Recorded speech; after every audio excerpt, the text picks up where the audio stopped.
I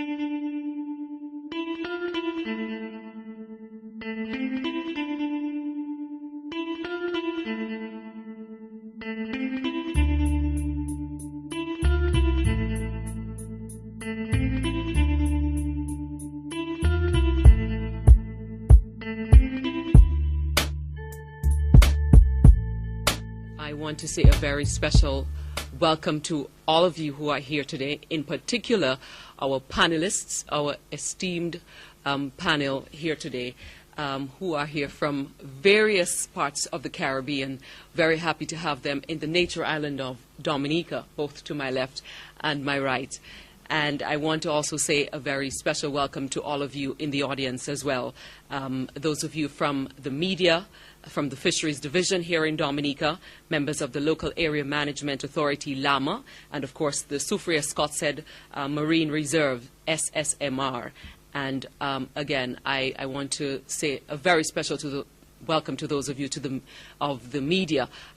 We know for sure that this discussion here, your participation and your collaboration here is important so as to get the information out to the general public. So we thank you for your collaboration with this event.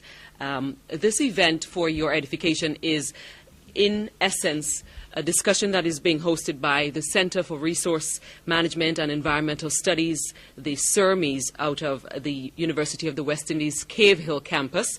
And today's panel discussion, in essence, will seek to go beyond just Dominica and to examine further the communication between marine science and marine policymakers, as well as other key stakeholders involved in the business of marine and marine life and resource management.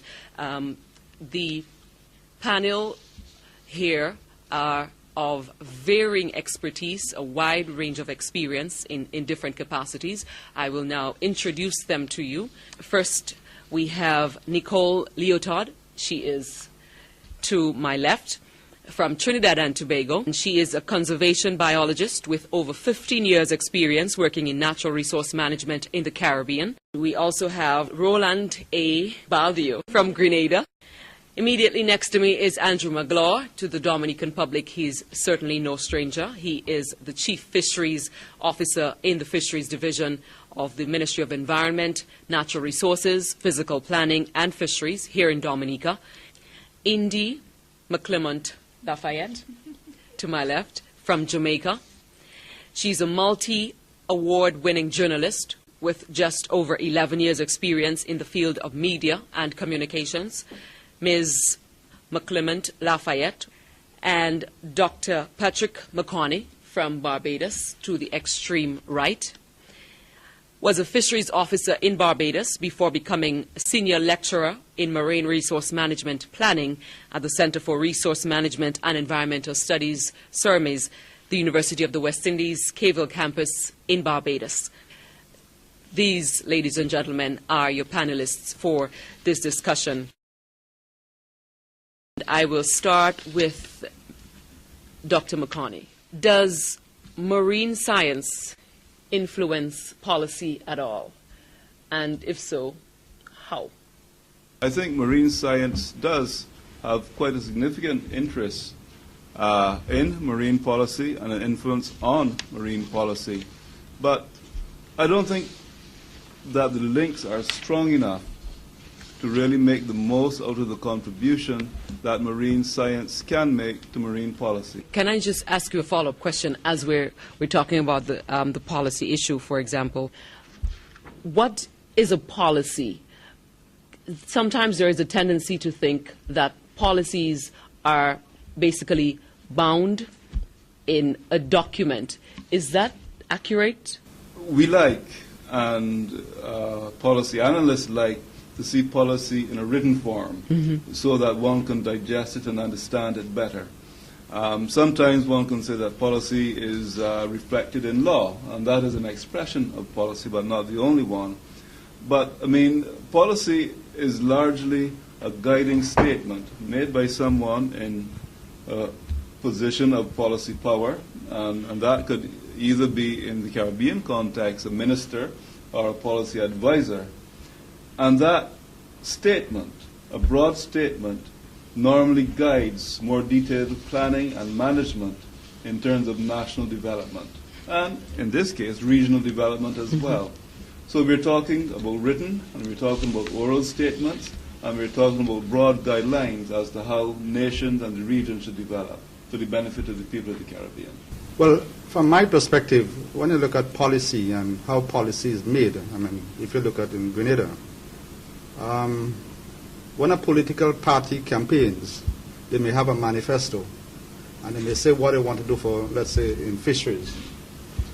And if you win the election, there's not a stated policy of how fisheries should be managed or what they want to do, but maybe they're just guided by their manifesto. But I've never seen a government have stated policy of where we want to take fisheries. Each minister that come, they change based on the advice that they're getting, and not science, not from science. Right. And they decide that they want to take this industry this way. In the same government, 2 years later, a next minister come, and of course the ministers guide policy. They say, okay, this is the way we want to go. And sometimes we're just going around in circles and not being guided by science. Andrew Magloire. Clearly, I believe in all fairness that science do lend to the development of policy in terms of marine. In terms of the marine. In many instances, science will not lead to the development of policy in that respect. However, I believe strongly that we can have science have a greater influence and impact on policy issues. But in my view, there is that gap in terms of how do we translate the results of scientific activity, okay, into a format that is digestible and understood by the persons who will influence or create the policy structures. And so where this gap exists is, in my view, is in terms of the translation of that information from science into a framework that is very understandable and that can be digested very easily and then easily translated into policy direction. So let me ask you this. What should be done to close the gap? Well, that's why I think in terms of our media, information personnel, should be that working force, or we need to establish somewhere along the line in our education process a mechanism that takes the scientific information, okay, and translates it into common language systems that the policymakers can digest and develop into policy, or the general stakeholder has a better appreciation for the information coming out and knowledge coming out of the scientific activity itself. Indi, you're coming from a different background, communications. So from your perspective, how do you see policy and marine science being influenced? Does it influence marine science, influence policy, and how so? I definitely think that marine science influences policy, and I'll give one case in point.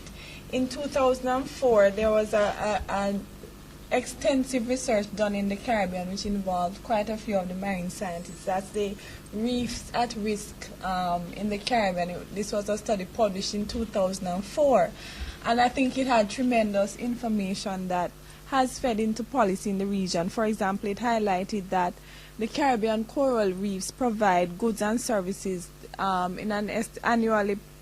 It brings in about 3.1 to 4.6 billion US per year. It actually puts a value on dive tourism, and I think it was estimated at 2.1 billion that it brings into the region. And it makes the links between how valuable our corals are in terms of feeding into dive tourism, and that the tourists who come from dive tourism are the biggest spenders. So it says a lot of background, and then it speaks about the risk that the corals are facing. So that's one case highlighting that, yes, it informs. But as a communicator, I have to say that how many people know of this sort of cross-cutting research and are able to use and analyze it. So I think for there